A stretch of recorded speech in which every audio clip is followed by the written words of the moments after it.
يا رب اجعلني قويا عندما لا أجد من يتقاسم معي الوجع.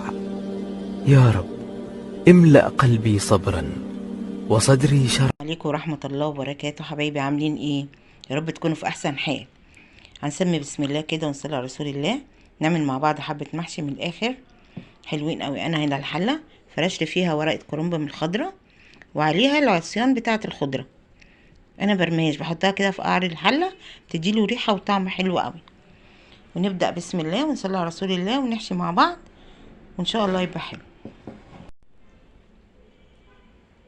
قفلي كده على الصبع بالمنظر ده كده اهو. عايزه اقول لك حاجه، لو هتحشيه وتبيتيه تعصري الورقه، ورقه الكرنب، عشان الرز ما يبصش عندك كده بالمنظر ده كده. انا بحب اقفل ناحيه والف ناحيه اهي. النهارده مستخدمين حاجه جديده، قلت اجربها معاكم واقول لكم رايي فيها.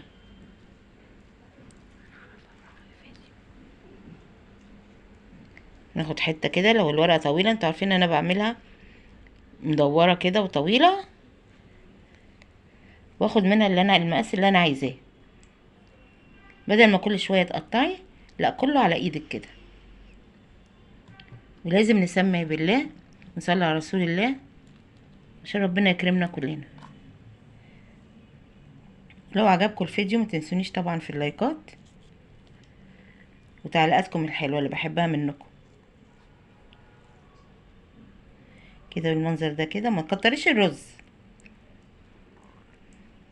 عشان يطلع معاكي مفلفل واحده بوحدتها، ما تكترهوش. يعني بصي انا بعملها طويله كده اهي بالمنظر ده كده، وهحط حبه كده واخد الطول اللي انا عايزاه، يعني لفه اتنين كده واقوم قاطعه اهي، وهكذا اهو. الخلطه طبعا عملتها معاكم كذا مره بالمنظر ده كده. الصبع يبقى بحاله كده، شكله جميل وصغير. انا بحبوش كبير بصراحه، بياخد وقت بس بحبه صغير كده، وحسب الورقه اللي في ايدك اهي. لو لقيتيها كبيره زياده على اللزوم يعني قصيها على اتنين اهو. بصي منظر الصبع حلو قوي اهو، ولا صغير ولا كبير. هنكمل بقى الحشو ونرجعوا تاني مع بعض. اسحبي رصيت اول صف، ترصي كده بالطول وبعدين بالعرض عشان ما يكتمش معاكي، لان سبب ان الرز ما بيستويش في المحشي ان انت بتحطي فوق بعضه وبتكتميه، لكن كده واحده بالعرض وواحده بالطول هيبقى فيه نسبه هوا بينهم، عمره ما ينشف معاكي ولا ما يستويش معاكي. ونكمله مع بعض ونشوفه الاخر. حبايبي التكه دي بقى بتدي للمحشي طعم حلو قوي قوي قوي. حطيت هنا طماطمايه مضروبه في الخلاط او في الكبه او تبشريها، معلقه سمنه بلدي ورشه ملح ورشه فلفل وحبه شوربه من اللي هم بتوع الخلطه نفسها. دي حطيها فوق المحشي هتوديلك المحشي في حته تانية خالص.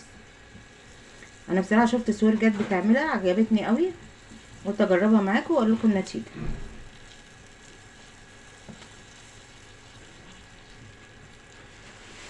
هسيبها تاخد غلوه كده بس،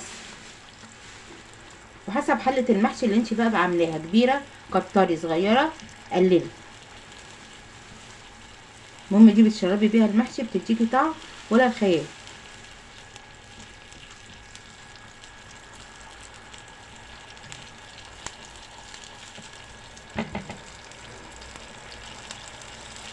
هي كده خلاص غليت، هطفي عليها. هجيب حله المحشي. بص حبايبي المحشي شكله كده يتاكل ني. سمي بسم الله ونصلي على رسول الله.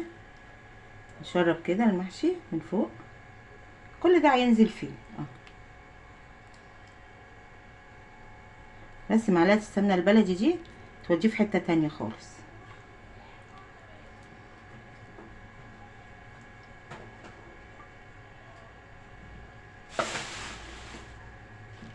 جربيها وشوفي الفرق بين ده وبين ده. عندي انا الميه بتاعت المحشي بتاعت الخلطه هزود بيها عشان يبقى كله نفس الطعم. مش هزود ميه عاديه او شوربه. الميه بتاعت المحشي انا صفيت الرز زياده منها، بقت شوربه كده زي ما انتم شايفين. اصب منها كده.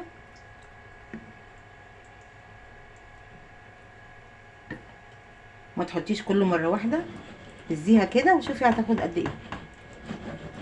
لازم يبقى المحشي باين من فوق عشان ما يعجنش منك اهو.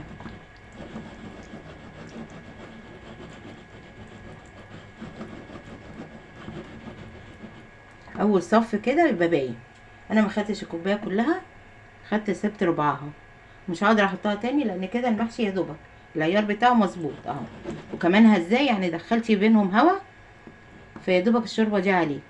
هجيب بقى ورقه من الاخضر، عندي هنا ورق الكرنب الاخضر، هجيبه كده. ده بيعمل ايه؟ بيكتم لك الكرنب ويخلي اللي فوق زي اللي تحت، عشان ما نرجعش نقول ايه اللي فوق بيبقى ني واللي تحت بيستوي.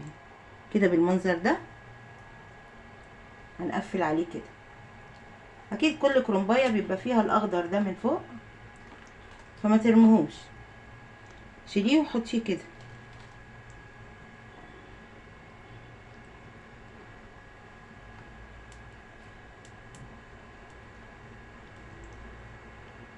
غطي بيه المحشي كله. احنا كده كده بنرميه.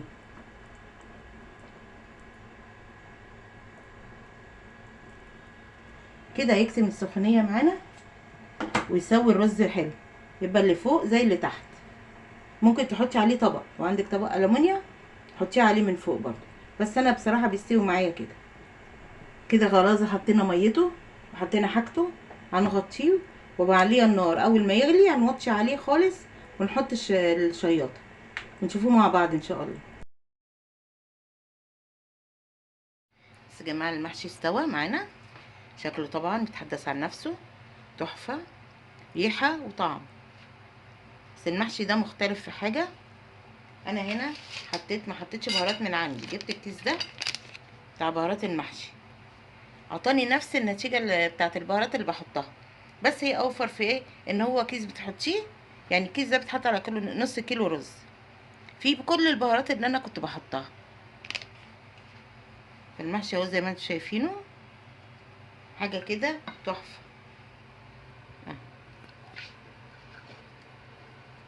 بص الرز مفرفر مش معجن اهو، ريحه وطعم تحفه تحفه تحفه. اتفضلوا معانا. بص الرز واحده بواحدتها اهي. هنفضيه هنا المحشي اهو واحده بوحدتها، جميل مفرفر وحلو قوي وريحته تحفه زي ما قلت لكم. والبهارات دي جميله قوي، ريحتها حلوه وبتوفر عليكي البهارات كلها اللي بنحطوها. سهله وبسيطه وتحطيها على طول على الرز والخلطه. يا رب الفيديو يعجبكم، ولو عجبكم حبايبي متنسونيش في اللايكات ودعواتكم اهم حاجه. بحبكم في الله كتير.